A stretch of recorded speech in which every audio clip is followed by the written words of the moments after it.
There he comes, look, the kid in the front there, you watch, carrying the banner. On the right, that's my dad, George Giles. He had a little saucy grin on him, didn't he?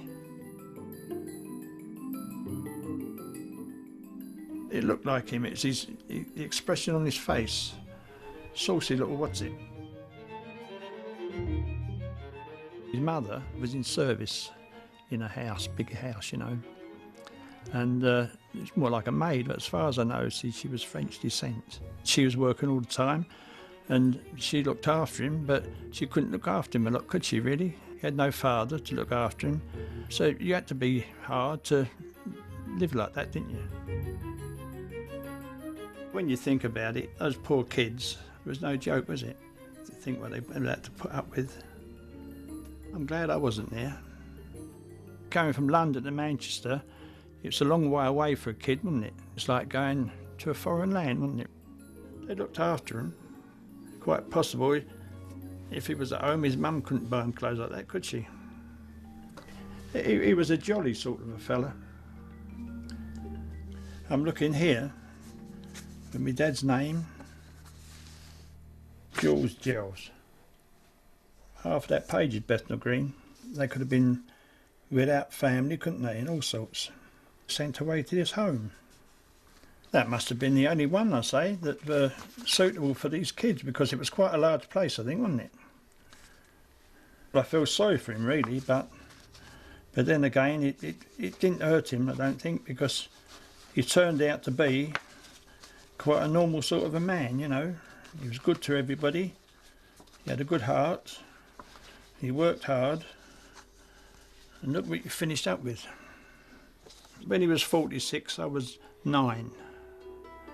You can see him when we were on that boat, on the paddle steamer going down to Southend. George Giles went on to join the Navy. He fought in the First World War, and rather than return to Bethnal Green, he settled in Essex.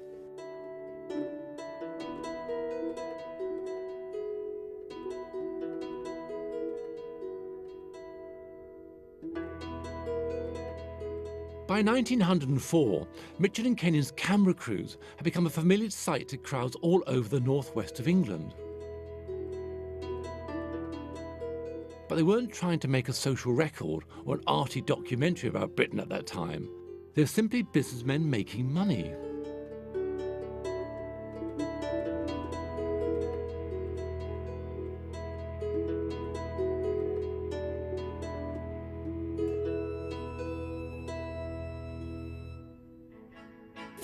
Sagar Mitchell, 37, former cabinet maker, photographer, and now a successful cinematographer, was an eligible man about town. He met a local woman, Annie Eliza Mercer, a widow, also of Blackburn, Lancashire.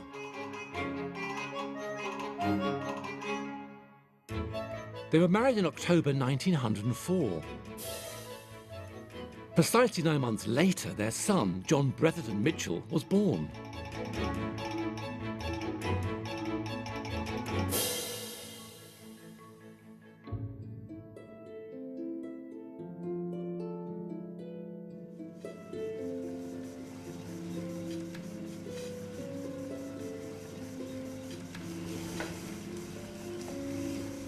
This film has a rather mysterious start. It seems very unlike the other Mitchell and Kenyon films, very static, very close up. Doesn't seem to be showing a local event or entertainment. It's rather sinister as a chap, smartly dressed, standing outside the door of a humble late Victorian house. A woman in a shawl walks by. Poor woman, I guess. We now move to another scene. A policeman standing outside the gates to what I presume is a police station. Back of a woman's head, shawl, a hat, a hair in a bun. She's walking towards the policeman. The policeman is looking at her. The notice on the door, I can't quite read it, there's double doors. Bootle! It says Bootle on this board. He's taking her in to the police station. She must be from the house. Now, three figures are walking from the camera towards, again I assume the same police station, different view. There's a man being held between two other men who are all smartly dressed. He's clearly under arrest. He's being escorted to the police station. Most peculiar little film. I say quite unlike the other ones. So what is this mysterious film about? An arrest, seemingly, taking place in Berry Street, Bootle.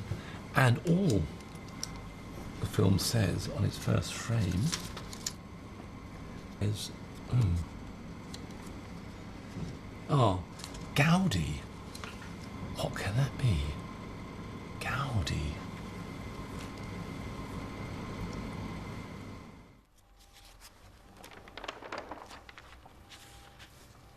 We know that Berry Street is in Bootle, Merseyside, and we know the film must have been made in 1901 or 1902, so it seems reasonable to look through local papers, Liverpool papers, for a clue as to what this Gaudi business is. This is the Liverpool Mercury for December the 2nd, 1901. I've been working my way through all this year. There are strange things indeed buried here. And here we have it. The Liverpool bank fraud. Gaudi caught at Bootle. His life in hiding. So Gaudi is a person. Gaudi, Thomas Peterson Gaudi, is a notorious criminal, a fraudster. How amazing. He seems to have robbed his own bank. Cude's plausible tale in Berry Street. It turns out that Thomas Gaudi was a white-collar criminal, and a pretty infamous one at that. Once I got the date, I was able to find a lot of information about him and his crime published in various places. Here, for example, is a lovely thing. Liverpool City Police. Fantastic reward poster. £250 reward. Thomas Peterson Gaudi. There's a picture of him. And here is an article in the Illustrated Police News. It details his arrest. Taken in bed, it seems. Now, of course, Gaudi is a pretty unusual name, which meant it was possible for me to pretty quickly find descendants, including Leila Gaudi. I've never seen this before. My husband was Gavin Gaudi, and Thomas was my husband's uncle. Oh, that's the house where he lives. Is that his front door? My husband really, he clammed up about him. He knew that there'd been a robbery and that he'd been accused of it, and it was his uncle. And the family sort of didn't want to talk about it. Sort of understandable, I suppose. I only knew about him through the cutting in the Telegraph some years ago that said, about the bank robber, and gave something about it. And, because the name was the same, and I cut it out and showed it to my husband, but he didn't want to know anything about it. Thomas Gaudi worked as a clerk at the Bank of Liverpool. In just 2 years, he managed to forge cheques for a total of £170,000, or £10.2 million in today's money. When his crime was discovered, he went on the run and faced a nationwide manhunt.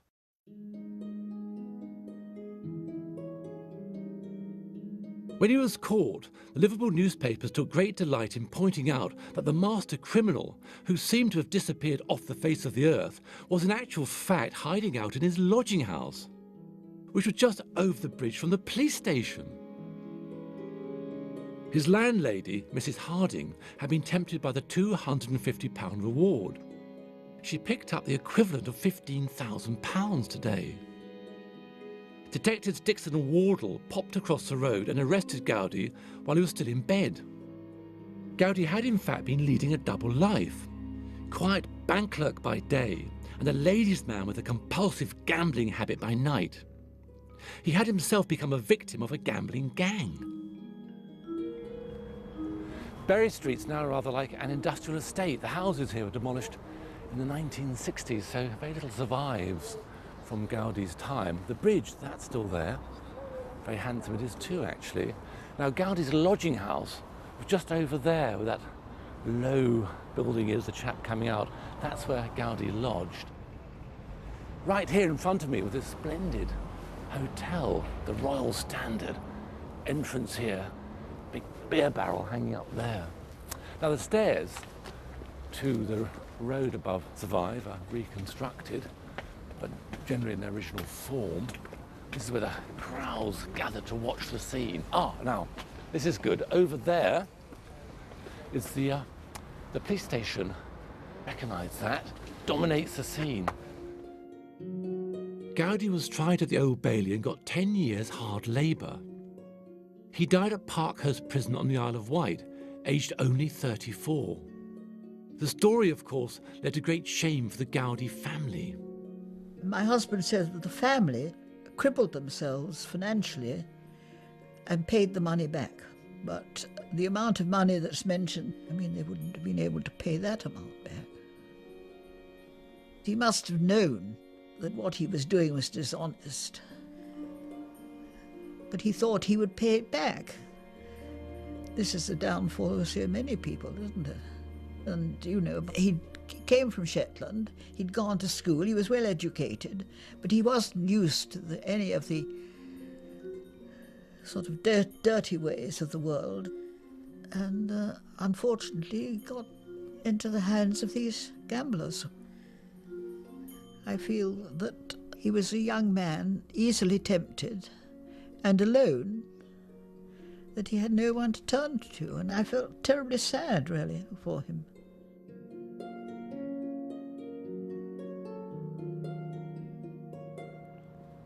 So there we have it.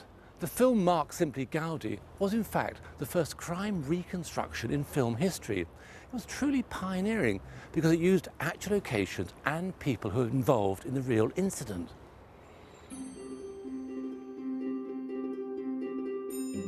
The Gaudi film showed a new approach to telling a true crime story.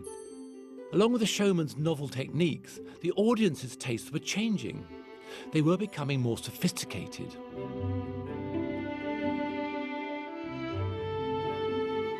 Increasingly bored with watching parades and factory gates, they wanted more complex entertainment.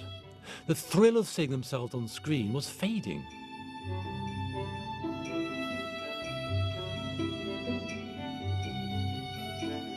As one punter said, "I see enough of myself when shaving in the mirror."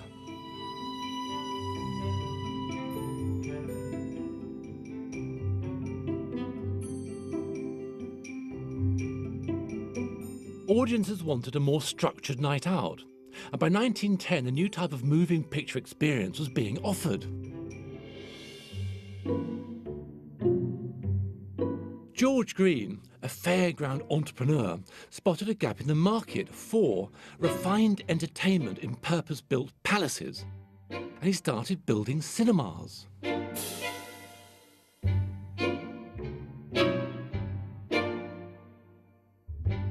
Cinema owners responded to the punters' new tastes in films. They also wanted stories, not events. Taste in film was changing, and the filmmakers had to respond to the marketplace.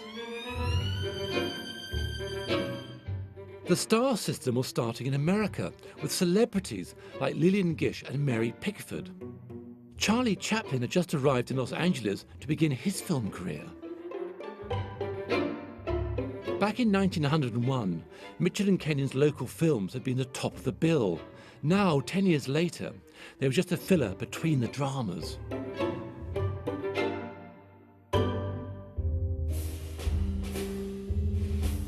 The golden age that Mitchell and Kenyon's films captured was coming to an end.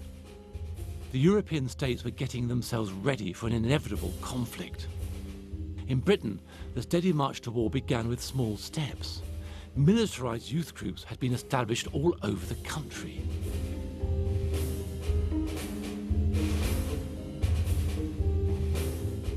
Robert Baden-Powell, seen here in one of Mitchell and Kenyon's films in Accrington, was a Boer War hero